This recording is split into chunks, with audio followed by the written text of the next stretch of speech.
The air in the private rooms of Myonga smelled of power. It was a layered scent, complex as the 12-course imperial menu.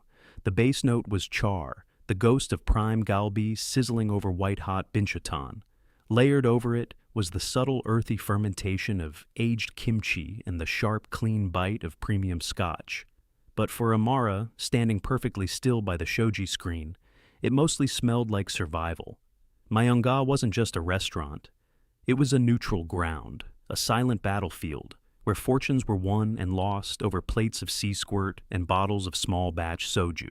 The dark wood panels drank secrets, and the silk cushions held the weight of unspoken threats. Amara's uniform, a simple black tunic and trousers, was a cloak of invisibility. It marked her as staff, as furniture, as someone not worth noticing. The rich dark brown of her skin, the tight coils of her black hair pulled back severely, only enhanced the effect in a room built for the Korean elite. She was an anomaly they chose to ignore. Her hands, long-fingered and steady, betrayed nothing of the tremor in her soul. They refilled tea, placed dishes with silent precision, and cleared away the remnants of negotiations. But her eyes, deep and watchful, missed nothing. They saw the flicker of a micro-expression, the slight tensing of a jaw, the way a man's hand hovered over his glass but didn't drink. Her eyes were her most dangerous asset, and the only part of her she hadn't yet learned to mask completely. Tonight, the weight was heavier. It wasn't just the usual pressure of navigating egos that could shatter a life with a single complaint. It was a number, $28,450, the precise cost of the next cycle of experimental treatment for her grandmother's multiple myeloma. It was a figure that lived behind her eyes, the engine that drove her through 16-hour shifts, through the casual condescension and the weary ache in her bones. This job, this performance of subservience, was not a sign of weakness. It was an act of sacrifice. It was her armor and her weapon in a war no one else could see. The door to the staff corridor slid open with a soft hiss. Mr. Choi, the restaurant manager, scurried in, his face slick with sweat. He wrung his hands, his knuckles white. "He's coming," the manager whispered, his voice a high-pitched squeak that set the younger waitstaff on edge. "Park Min-jun, and he has the delegation from Singapore." A ripple of fear, cold and immediate, passed through the room. Park Min-jun, the volatile heir to the Phoenix Syndicate, rivals of the Golden Dragons who considered Myonga their unofficial court. He was a man who performed his power with cruelty, a man who found sport in humiliating those who couldn't fight back. Amara felt a familiar knot tighten in her stomach. She focused on her breathing, a slow, measured cadence she'd perfected over years. Inhale calm, exhale noise. Her gaze drifted to a small, private room in the far corner, its screen partially drawn. Chairman Kwon Tai-woo, the old, quiet patriarch of the Golden Dragon Syndicate, was dining alone tonight. He was a man of immense, understated power, the opposite of the peacocking Park Min-jun. Earlier, when she had served him his barley tea, he had looked up, his gaze surprisingly sharp. He'd simply nodded, a brief acknowledgement of her steady hands and silent service. It was more respect than she received from most patrons in a month. He was a fixed point, a piece of the old world that understood honor. Her mind flashed back, an involuntary flicker of memory. A black leather wallet, heavy in her hands. She had been a scholarship student then, barely surviving, working as a cleaner in a 5-star hotel. She'd found it on the floor of a penthouse suite she was cleaning after a chaotic checkout. Inside was a fortune in cash, multiple currencies, and a single heavy card made of black metal, embossed with a strange stylized golden dragon. There was no ID. She could have taken the money. It would have changed her life for a month, maybe 2. Instead, she'd zipped it shut and turned it into the concierge, reporting every note and card was untouched. She never knew who it belonged to. But a week later, the hotel manager had offered her a personal recommendation for a job at Myonga, a place she never could have gotten into on her own. A quiet chain of events had been set in motion by a single act of integrity, a test she never knew she was taking. She straightened her posture, the memory settling back into the archives of her mind. A minor course correction in her past that had led her here, to this room, to this moment. The restaurant's main entrance chimed, a sound too delicate for the man who now strode through it. Park Min-jun entered like a storm front, flanked by two hulking men in suits that were a size too tight. He was handsome in a glossy, predatory way, his voice loud as he laughed at something one of his Singaporean guests said. He scanned the room, not looking for a table, but for an audience. His eyes, small and restless, swept past Amara as if she were a shadow on the wall. The entire restaurant seemed to hold its breath. Waitstaff froze. Diners lowered their voices. Mr. Choi bowed so low his forehead nearly touched the polished floor. "Park Do Ryan Nim," he stammered. "Welcome. Your room is prepared." "Of course it is." Min Jun's voice dripped with disdain. He gestured dismissively at Amara. "You, bring my guest scotch, the 25-year Macallan, and don't be slow about it." He didn't wait for an answer, turning his back to lead his guests into the largest private room, the one reserved for visiting royalty. Amara inclined her head. "Yes, sir." The words were automatic, a shield, but as she turned to go to the bar, her eyes met a gaze from across the room. From the doorway of another private suite, a man stood watching.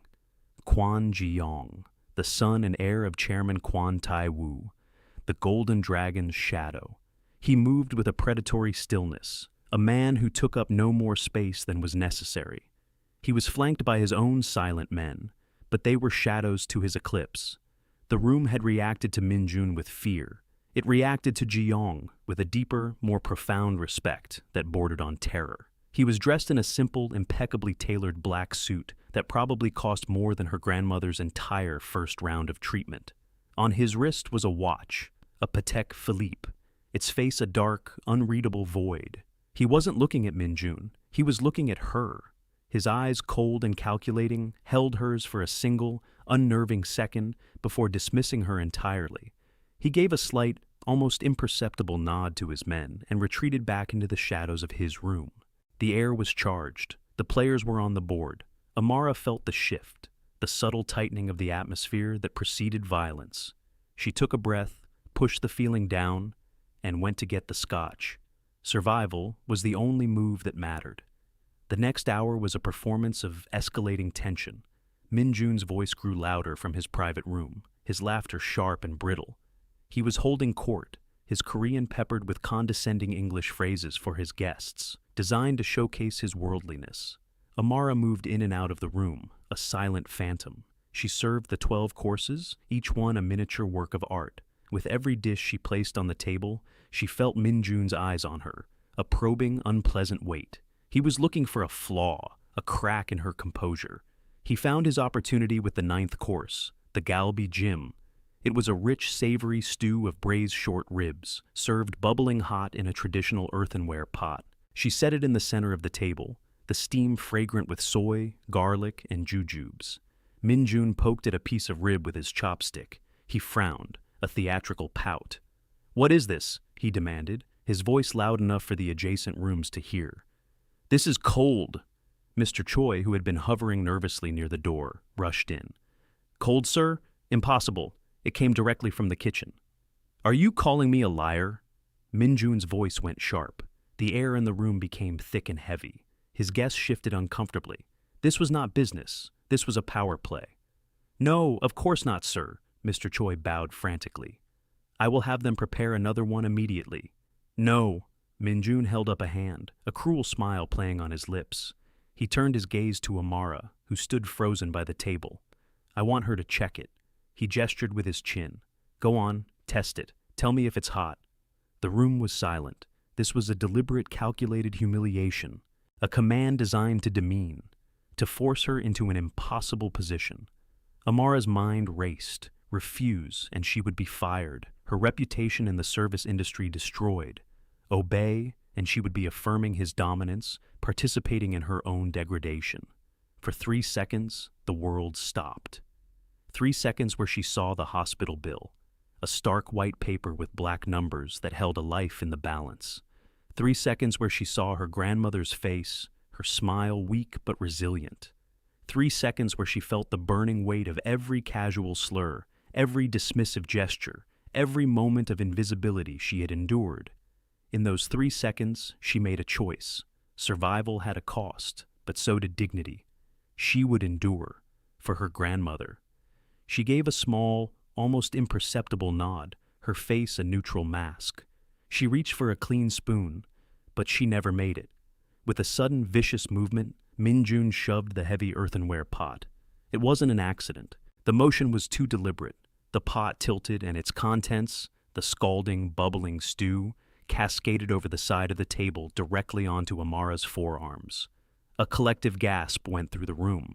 The pain was immediate, a white-hot, searing agony that stole her breath.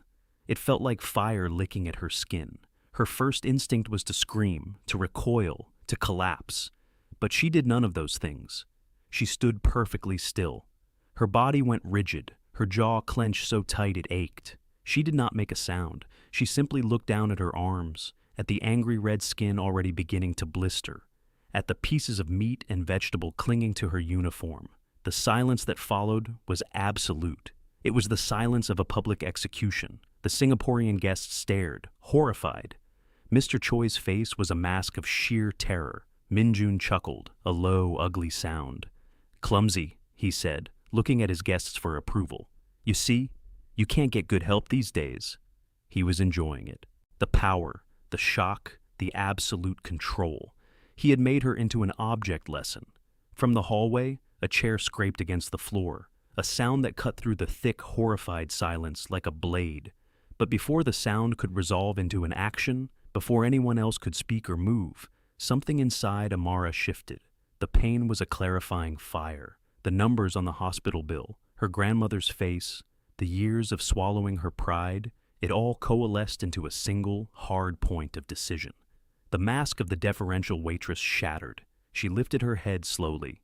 Her eyes, no longer watchful, but blazing with a cold, controlled fury, met Park Min-jun's. The polite, vacant smile was gone. Her posture changed, her shoulders squared, her spine straightened, and she seemed to grow taller. She was no longer a servant. She was a judge. When she spoke, her voice was not a whisper. It was not a scream. It was low, deadly quiet, and it carried to every corner of the room. And it was in flawless formal Korean, the language of scholars and diplomats. The stew was not cold, Park Do-ryan Nim. The honorific was a slap in the face.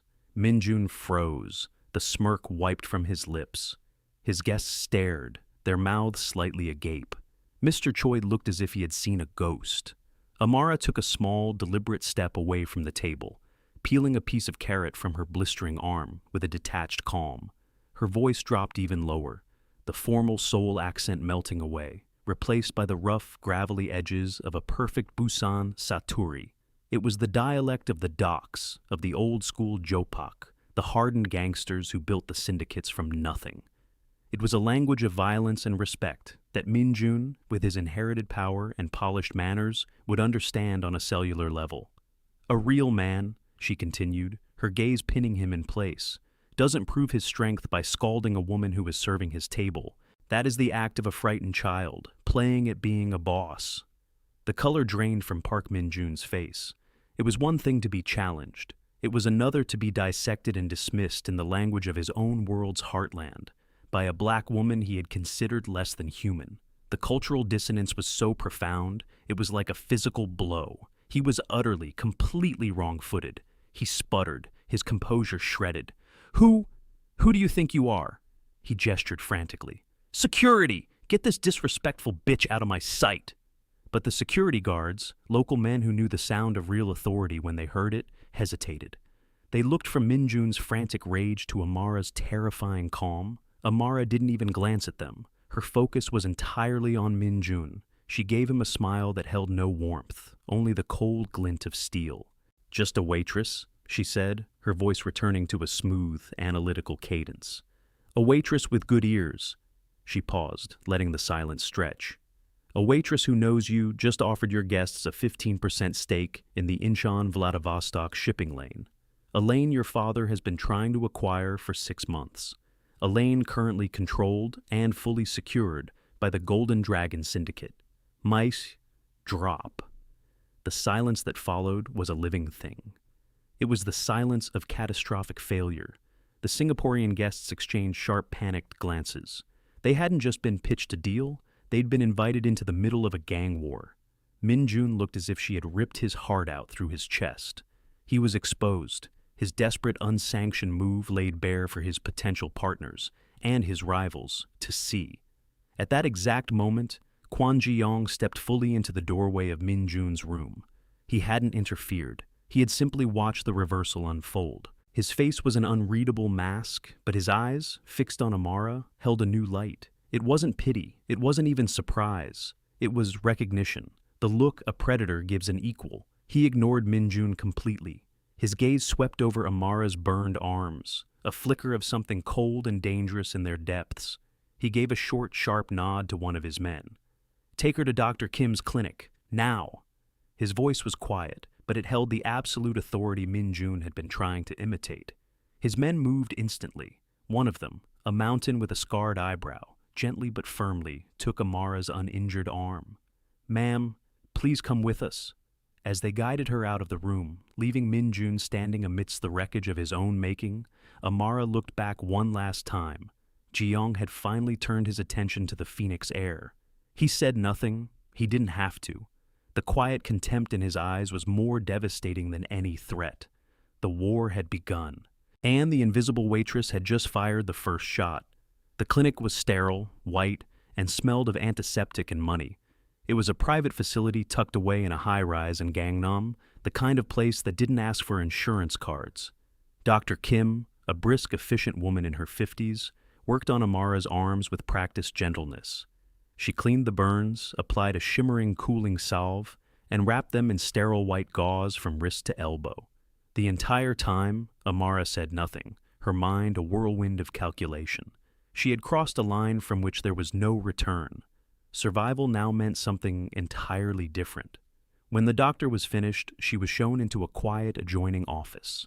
The room was furnished with dark leather and rosewood, a wall of windows displaying the glittering expanse of Seoul. Kwon Ji-young stood by the window, his back to her. The city lights reflected in the polished surface of his Patek Philippe. He didn't turn when she entered. "The doctor says there will be no permanent scarring." His voice was a low baritone, calm and declarative. "If you follow her instructions." Amara stood by the door, her bandaged arms held stiffly at her sides. She was no longer playing the part of a waitress. The deference was gone, replaced by a guarded stillness. "Thank you for the medical attention." He finally turned, his eyes sweeping over her, taking in the shift in her posture, the intelligence in her gaze that was no longer hidden. "Park Min Jun is the son of Park Tae-shik, the head of the Bong Hwang Pa." He stated it as fact, not as a warning. "I know who he is." Amara's voice was even. "What you did tonight," Ji-young continued, taking a step closer, "was not the act of a waitress." He stopped a few feet from her. "You speak Korean with two distinct accents, one of a scholar, the other of a Busan dock worker. You understand syndicate politics. You identified a strategic business vulnerability and used it to publicly humiliate a rival. So, I will ask you again, who are you?" This was the negotiation. Her pain, her revelation, it had made her an asset, a person of interest. She met his gaze without flinching. Her past was a weapon she had kept sheathed for years. It was time to draw it. "My name is Amara Johnson. I was a senior analyst for the U.S. State Department. My portfolio was East Asian economic and security policy, with a focus on non-state actors on the Korean peninsula." She paused. "That included organizations like yours and the Phoenix Syndicate." A flicker of something, not surprise, but confirmation, passed through his eyes. He had suspected she was more than she seemed. Now he knew the shape of it. "You left the State Department to be a waitress?" The question was flat, laced with skepticism. "My grandmother is sick," she stated simply. No emotion, just fact. "The treatment she needs is experimental and expensive. It's not covered. I needed cash, and I needed to be close to her. A waitress in a place like Myeongga is invisible, and invisibility has its advantages. People talk when they think no one is listening." Ji-young was silent for a long moment, processing. He wasn't looking at her with pity.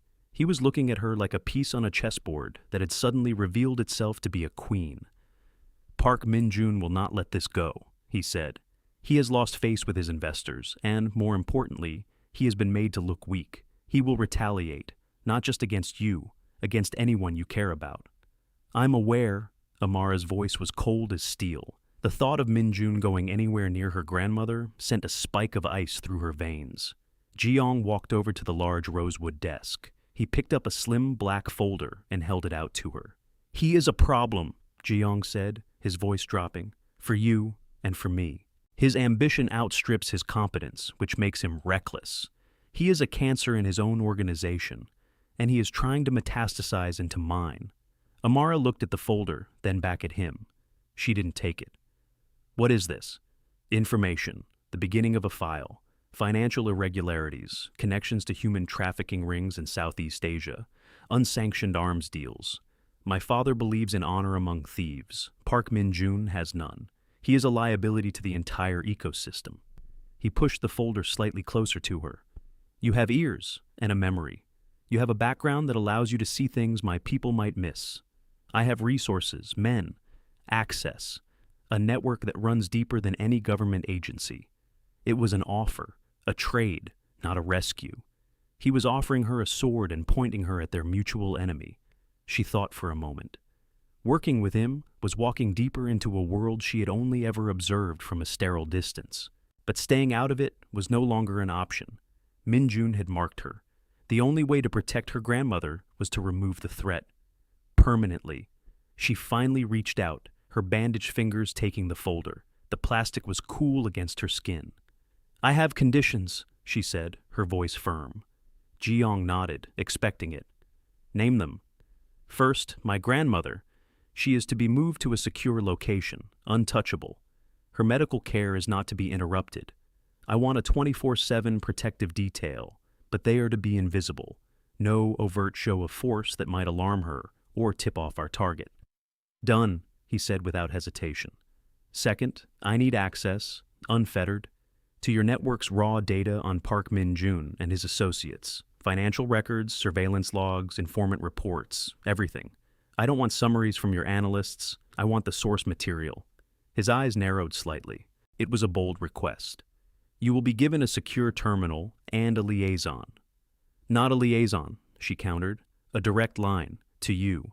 I report my findings and I make my requests for resources, directly to the one who makes the decisions." She would not be handed off to a subordinate. This had to be a partnership.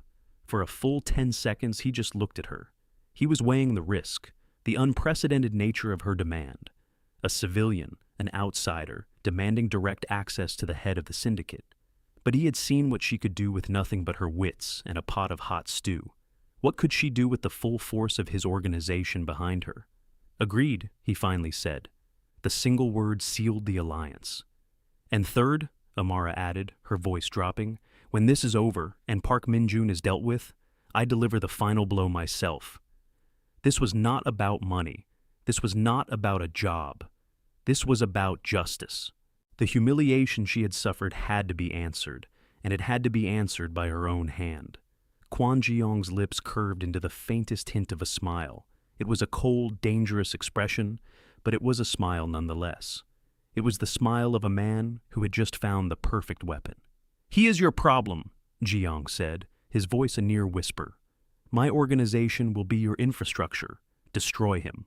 The secure terminal was set up in a sterile, anonymous apartment in an area of Seoul known for its expatriate population, a place she could blend in.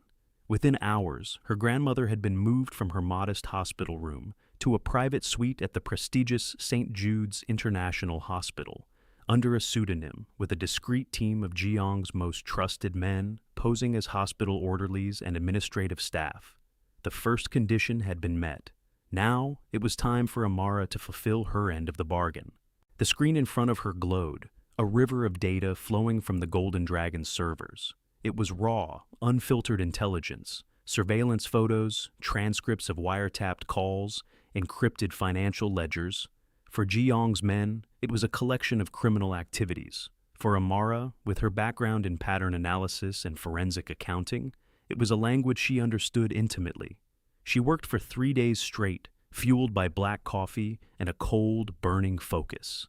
She slept in 4-hour shifts, her mind never truly at rest. She cross-referenced shipping manifests with Shell Corporation ownership records registered in Panama and the Cayman Islands. She used her knowledge of diplomatic pouch protocols to identify discrepancies in cargo, declared for cultural exchange programs Minjun was sponsoring. He wasn't just skimming from his father, he was building a shadow empire. The picture that emerged was uglier than Ji-young had suspected. Minjun was using the Phoenix Syndicate's established routes to traffic people, not just drugs or arms. Young women from impoverished parts of Southeast Asia, promised jobs in Korea, were being sold to illicit brothels and sweatshops. The money was being laundered through a complex web of art galleries, restaurants, and construction projects. He was using the tactics of a modern globalist to fuel the oldest, cruelest kind of trade. Amara compiled her findings into a concise, brutal report. She didn't just present the facts. She mapped the network, identified the key players, and, most importantly, pinpointed the financial choke points. She sent the encrypted file directly to Ji-young's personal line. His reply came less than an hour later. It was a single sentence. "What do you need?" She requested blueprints for a specific office building in Yeouido, the financial district. It housed a small, unassuming import-export company called Nuri Trading. Her analysis showed it was the central node for Minjun's money laundering operation. It was a civilian building, too public for Ji-young's men to raid without starting an all-out war. But a lone woman on the cleaning staff would be invisible. This was a task she had to perform alone. It wasn't just about gathering evidence. It was about proving her agency to Ji-young and to herself. She couldn't just be an analyst behind a screen. She had to act.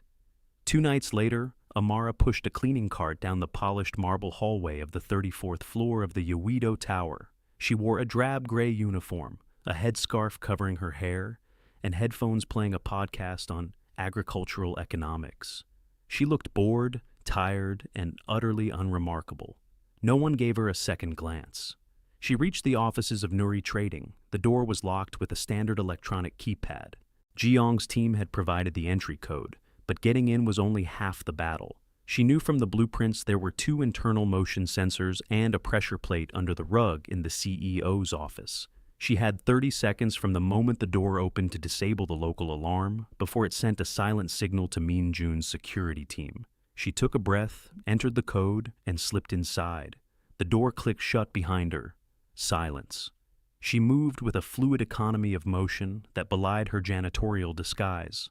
She didn't go for the main panel. Instead, she knelt, lifted a corner of the expensive Persian rug, and used a thin, flexible piece of plastic to trip the pressure plate's contact from the side, a trick she'd learned from a former CIA operative. 1 down.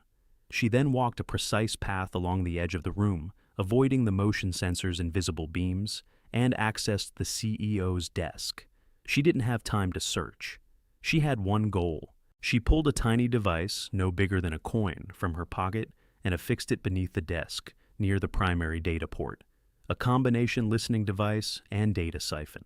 Then, using a miniature camera, she photographed several key documents left carelessly on the desk, invoices with routing numbers that corresponded to the trafficking routes she'd identified. 25 seconds.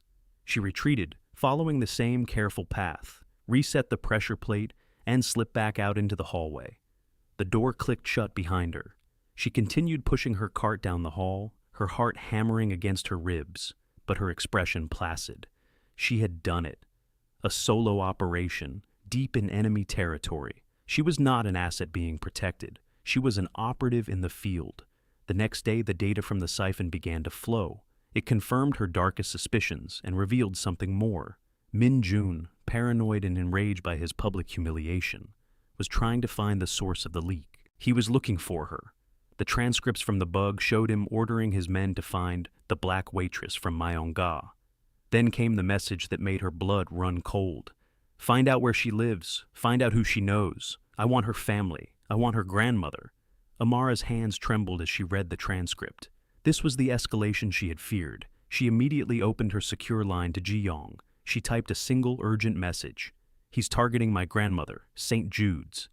Ji-young's response was instantaneous. My team is locking down the floor. No one in or out without my personal authorization.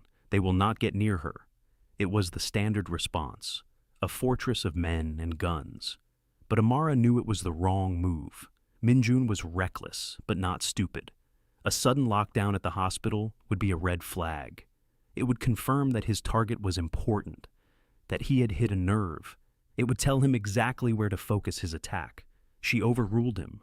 The thought was terrifying, to countermand an order from the head of the Golden Dragon Syndicate. But her expertise was in predicting the actions of men like Min Jun. She knew his psychology. "No," she typed back, her fingers flying across the keyboard. "That's too loud. It will tip him off that we know. He'll escalate, try something more drastic. A fire, a bomb threat. He'll risk collateral damage. I have a better way, a quieter way." There was a long pause on the other end. Seconds stretched into a minute. She was challenging his authority, his methods. She was a civilian telling a crime lord how to conduct a war. Finally, a reply. "What is your plan?" Relief washed over her, quickly replaced by cold focus. "I have a contact inside St. Jude's, a nurse I cultivated when my grandmother was first admitted. She owes me a favor. We don't lock the floor down. We make my grandmother disappear. We move her to the palliative care wing on the other side of the hospital. We change her name in the system to Jane Doe, admitting from a fake ER visit. Her old room remains occupied by one of your people, disguised as a patient. When Min Jun's people make their move, they'll hit an empty room and a trap." It was a plan born of intelligence work, misdirection, deception, using the enemy's assumptions against him. Another long pause, then, "Execute it." She made the call.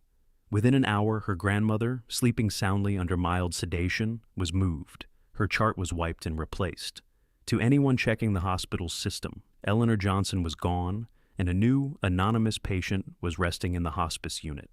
Amara had just saved her grandmother not with guns, but with foresight and a well-placed contact. She had proven her strategic value beyond doubt.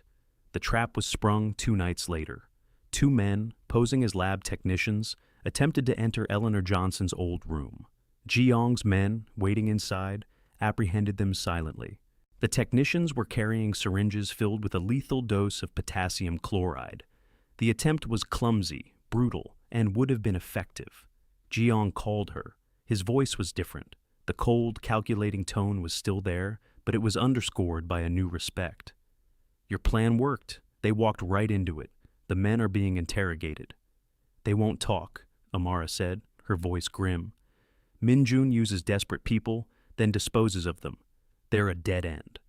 "I agree," Jiang said, "which is why we must accelerate our timeline. My father is hosting a private dinner for our senior captains tomorrow night, a strategy meeting. He wants you there." The invitation was a shock. It was an unprecedented honor, an invitation into the very heart of the Golden Dragon's inner sanctum. "Why?" "He was at Myonga that night," Jiang revealed. "In the corner room. He saw what you did, and I told him about your plan to protect your grandmother. He is a man who values competence above all else. He wants to meet the woman who saved his rival from making a fool of himself, then saved her own family from that same fool." He paused. "And the woman whose intelligence prevented an attack on my men." The next evening, Amara was escorted to a traditional Korean house, a sprawling estate hidden behind high stone walls in a quiet, wealthy neighborhood of Seoul. The air smelled of pine and wet earth. She was not dressed as a waitress or a janitor. She wore a simple but elegant dark gray dress, her hair styled in a tasteful updo. She was here as herself, Amara Johnson, analyst and strategist. She was shown into a large dining room where a dozen of the most powerful men in Seoul's underworld were seated around a long table. At the head of the table sat Chairman Kwon Tae-woo. He looked older up close, his face a roadmap of hard-won battles, but his eyes were as sharp as she remembered. He gestured to the empty seat at his right hand, a place of immense honor. Jiang stood behind it. As Amara took her seat, the room was thick with curiosity and skepticism. She could feel their eyes on her. The dinner was a tense affair. Chairman Kwon asked her questions, sharp, probing inquiries about her analysis of Min Jun's operations, about her assessment of the Singaporean investors, about the political climate in Washington. She answered each one calmly, concisely, backing up her assertions with data and precedent. She was not just holding her own, she was commanding the room with her intellect. They were discussing a potential weakness in the Phoenix Syndicate's port security when it happened. Amara was seated with her back to a large picture window overlooking the garden. As one of the captains spoke, she noticed the waiter who was refilling their tea. He was new, his movements slightly hesitant. But it wasn't his nervousness that caught her attention. It was his hand. As he set down a cup, his thumb and forefinger brushed together twice in a quick, subtle gesture. Her blood ran cold. It was a signal, a pre-attack indicator she had been trained to recognize at the State Department. It meant a sniper was in position and had acquired a target. She didn't have time to think. She didn't have time to explain. Her eyes darted to the window behind Chairman Kwan. The target. "Get down!" she yelled, lunging across the small space between them. She threw her body against the old man, shoving him and his heavy chair sideways, off balance. They crashed to the floor in a heap of tangled limbs and splintered wood. A fraction of a second later, the picture window exploded inward. A deafening crack echoed through the room as a high-caliber round tore through the exact spot where Chairman Kwan's head had been, burying itself in the wall opposite. Chaos erupted. Ji Yong's men drew their weapons, shouting orders. The captain scrambled for cover, but Amara was already moving. She shielded the chairman's body with her own, her eyes scanning the garden for the muzzle flash. Ji Yong was at her side in an instant, pulling his father further behind the overturned table, his face a mask of cold fury. "Sniper! East wall!" one of his men yelled. The crisis was over in minutes. The would-be assassin, a hired gun with no direct ties to Min Jun, was neutralized by Ji Yong's perimeter guards. But the message was clear. Min Jun was no longer just targeting her. He was targeting the head of the Golden Dragon. He had declared total war. In the ringing silence that followed, Ji Yong helped his father to his feet. The old man was shaken, but unharmed. He looked at the shattered window, then at the bullet hole in the wall. Then he looked at Amara, who was being helped up by one of the guards. He walked over to her, his steps slow and deliberate. He stopped in front of her and bowed, a full, deep 90-degree bow, the ultimate sign of respect. The entire room fell silent. "You have saved my life and the life of this family," Chairman Kwan said, his voice resonating with gratitude and awe. "The debt we owe you can never be repaid." Amara, her heart still pounding, simply nodded. She had just saved the patriarch of the most powerful crime syndicate in Seoul. She had done for him what his own son, his own army of guards, could not. She had seen the threat they had all missed. Later, after the house was secured, she stood with Ji Yong in the quiet garden. The broken glass had been swept away, but the hole in the wall remained. "He is out of control." Ji Yong's voice was deadly quiet. "He broke the oldest rule. He went after the head of a family." "This is the endgame," Amara said. "He's desperate. He knows we're closing in, so he made a desperate move. Now we use that desperation to destroy him." "What is your plan?" he asked. It was no longer a question of him approving her ideas. He was asking for her strategy. She was no longer just his asset, she was his general. "The Phoenix Syndicate's annual gala is in 2 weeks, Amara said, her eyes fixed on the distant city lights. "It's their biggest event of the year. All their investors, partners, and political allies will be there. It's a celebration of their power. We're going to turn it into a funeral." Her plan was simple, elegant, and brutal. It wasn't about a shootout or a raid. It was about a public execution of a different kind. She would dismantle Park Min-jun's reputation and his power structure from the inside out, in front of the very people he sought to impress. And she would be the one to do it. "He will be expecting an attack on his assets," she explained. "A move against his shipping lanes or his warehouses. He'll have his men on high alert for a physical assault. He will never expect the attack to come from the ballroom floor. He will never expect it to come from me." The night of the Phoenix Syndicate's gala, the Grand Hyatt Ballroom, was a glittering spectacle of wealth and power. Crystal chandeliers dripped light onto men in $1,000 suits and women in couture gowns. The air hummed with false laughter and the clinking of champagne glasses. It was a monument to Park Tae-shik's empire.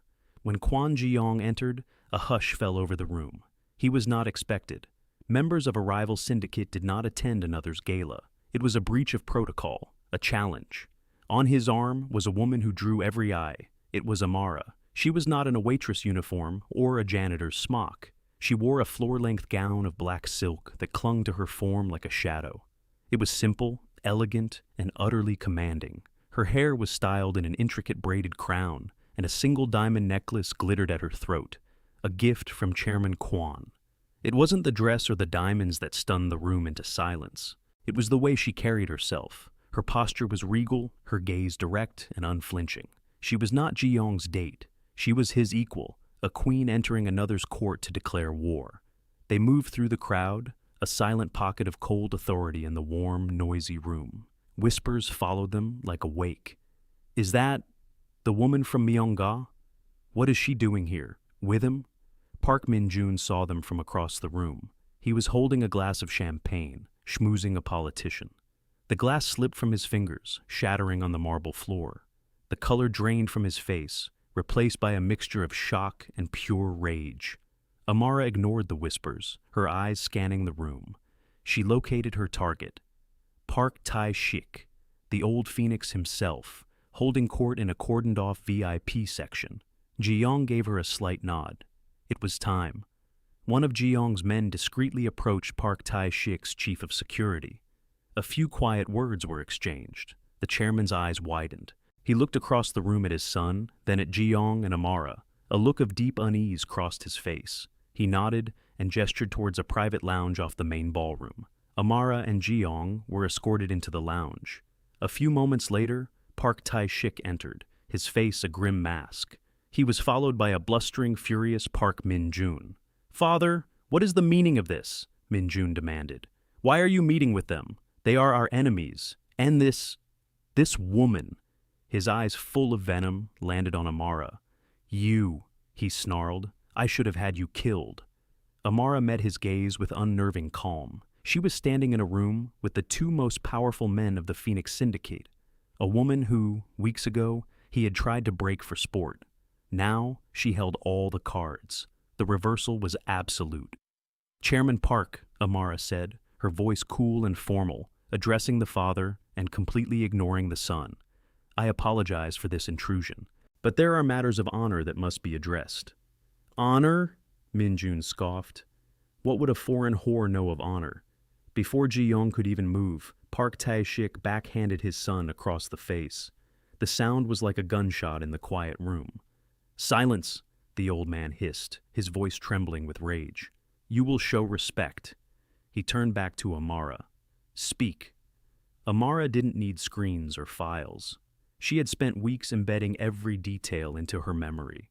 She had become a living ledger of Min-jun's crimes. "For the last 18 months, she began, her voice a clinical, damning monotone. "Your son has been running a shadow operation within your organization. He has been using your established shipping routes to traffic women from the Philippines and Vietnam, selling them to Yun-sanctioned syndicates in Busan and Tokyo. He has laundered over $40 million through a series of shell corporations, including a front company called Nuri Trading." She laid it all out. Dates, names, bank account numbers, flight details. She recited the information with the cold precision of a machine, her eyes never leaving the old chairman's face. Min-jun stood frozen, his face shifting from rage to disbelief to raw panic. "These are lies," he finally choked out. "She's a spy for the Golden Dragons, trying to tear our family apart." Amara's expression did not change. The money from these operations was not funneled back into the Phoenix Syndicate's accounts. Your son used it to secretly acquire shares in Golden Dragon Logistics and Shipping, planning a hostile takeover. He was funding his ambition by betraying your code and stealing from your own house. She let that sink in. The ultimate sin. Not the trafficking, not the murder. The betrayal. "She has no proof," Min-jun pleaded, turning to his father. "Father, you can't believe her over your own son." Amara gave a small, sad smile. This was the final, most personal blow. She switched her language, her voice dropping into the rough, familiar cadence of the Busan docks, the language the old chairman had grown up with. She quoted back to Min-jun the exact words he had spoken in his office, recorded by the bug she had planted. "He is an old man who doesn't understand the new world," she recited, her dialect perfect. "He talks of honor and tradition while the world moves on. Once I have the Golden Dragon's assets, I won't need his approval. I won't need him at all." The words hung in the air, a poisoned arrow finding its mark. It wasn't just a business betrayal. It was a patricidal sentiment, the deepest form of disrespect. Park Tae-shik stared at his son. The fury in his eyes was gone, replaced by something broken, a shattered look of profound, soul-deep disillusionment. The son he had raised, the heir he had chosen, saw him as an obstacle to be discarded. He didn't yell. He didn't rage. He simply took out his phone and made a single quiet call. He spoke 2 words in Korean. "Take him!" Minjun's face collapsed in terror. "Father, no! Please, don't do this!" He fell to his knees, begging, grabbing at his father's trousers. "I'm your son, your only son." The old chairman looked away, his face like stone. The door opened, and 2 of his most senior, most feared enforcers entered. They looked at the chairman, who gave a nearly imperceptible nod towards his pleading son. They hauled Minjun to his feet. He struggled, screaming, crying, but they were implacable. As they dragged him from the room, his eyes met Amara's one last time. They were filled with disbelief and a dawning, horrific understanding. He hadn't been defeated by Quan Jiang. He hadn't been taken down by a rival army. He had been dismantled piece by piece by the invisible waitress he had tried to burn. Amara watched him go, her expression unreadable. She felt no triumph, only a quiet, cold finality. Justice had been delivered, by her own hand, 6 months later. The boardroom on the 50th floor of the Golden Dragon Tower was a study in minimalist power. A single slab of black marble served as a table, surrounded by a dozen chairs. At the head of the table, Amara stood before a holographic display, pointing to a complex logistical chart. By diversifying our port access through Vladivostok and securing secondary routes through the Singapore Strait, she explained, her voice confident and clear, we can insulate 90% of our legitimate shipping from geopolitical instability in the South China Sea. This reduces our risk profile by 40% and opens up new markets for our logistics division. She was no longer Amara the waitress.